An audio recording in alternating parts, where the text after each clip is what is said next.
അള്ളാന്റെ മാർഗത്തിൽ ചെലവഴിച്ചപ്പോ ഗുണകാംക്ഷികൾ അദ്ദേഹത്തോട് അതിനെ സംബന്ധിച്ച് ചോദിച്ചപ്പോ അദ്ദേഹം പറഞ്ഞത്,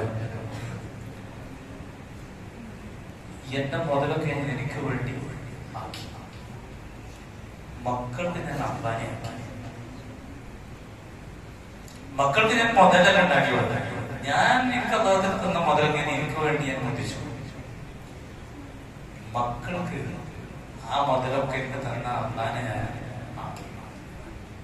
ഇവരെല്ലാം നിങ്ങളത് ഉദ്ധരിക്കണം. ഈ ചെറുപ്പക്കാരന്റെ ഈ വാക്ക് കേട്ടപ്പോ എനിക്ക്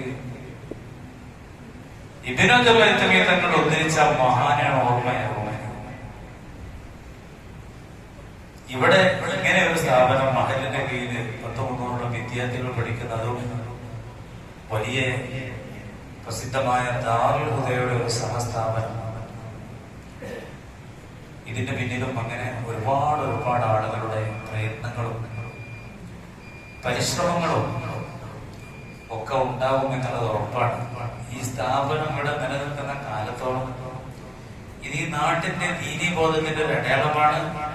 എന്നും അതിന്റെ ഹൈറും അതിന്റെ ബർക്കത്തും ഈ മഹലിലുണ്ടാകും. ഈ കടക്കണ ഇത് പടിപ്പുറപ്പിലെ മക്കാമ പ്രസ്ഥാനാണ്, അവർക്കും അതിന്റെ ബർക്കത്തുണ്ടാവും. നാളെ ഇൻഷാ അല്ലാഹ് ഇന്ന് ഇതിന് നേതൃത്വം വഹിക്കുന്ന ആളുകൾ, ഇതിന്റെ കൂടെ നിൽക്കുന്ന ആളുകൾ ഈ പടിപ്പുറപ്പ് കടക്കുമ്പോൾ അവർക്കൊക്കെ ഉപകാരപ്രദമാകുമാറ് ഈ സ്ഥാപനം, ഈ സ്ഥാപനത്തിൽ പഠിക്കുന്ന വിദ്യാർത്ഥികൾ, ഇവർക്കൊക്കെ അല്ലാഹുവിന്റെ ദീനീ രംഗത്ത് വലിയ ഉയർച്ച നൽകുമാറാവട്ടെ എന്ന് മാത്രം ഈ സന്ദർഭത്തിൽ ഞാൻ പ്രാർത്ഥിക്കാം.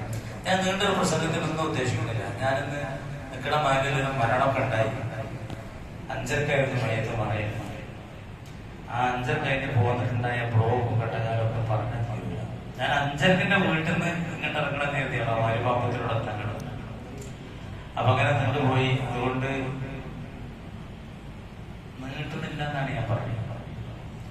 ധാരാളം സ്ത്രീകളോട് വന്നിട്ടുണ്ട്, എനിക്ക് കാണാൻ സാധിച്ചു. ഞാൻ ഭയങ്കര കഴിച്ച് അങ്ങനെ അവിടെ ഇറങ്ങിയപ്പോൾ സ്ത്രീകളാണ്, ധാരാളം മുഅ്മിനാത്തുകൾ സ്ത്രീകൾ ഈ സദസ്സിൽ വന്നിട്ടുണ്ട്. മുഅ്മിനീങ്ങളും ധാരാളമായിട്ടുണ്ട്. മജ്‌ലിസുകളിലൊക്കെ ധാരാളം മുഅ്മിനീങ്ങൾ സഹോദരങ്ങളും ഇവിടെ ഉണ്ട്. അതുകൊണ്ട് നസീഹത്ത് എന്നത് മജ്‌ലിസുനൂറിന്റെ ഒരു തത്വത്തിൽപ്പെട്ടതാണ്. ബഹുമാനപ്പെട്ട മണക്കാട് തങ്ങൾ തന്ന ഇജാസത്തിൽ തന്നെ അങ്ങനെയാണ്. നസീഹത്ത് മജ്‌ലിസുനൂർ ചൊല്ലുന്നതിന് മുമ്പോ അതിന്റെ ശേഷമോ. അപ്പോ ഞാനിപ്പോ പറയണെന്താ വെച്ചാൽ, ഇത്തരം ഒരു മജ്‌ലിസിൽ, ഒരു ആത്മീയ മജ്‌ലിസിൽ അതിന്റെ ഒരുപാട് നേട്ടങ്ങളിൽ ഏറ്റവും പ്രധാനപ്പെട്ട ഒരു നേട്ടം ഞാൻ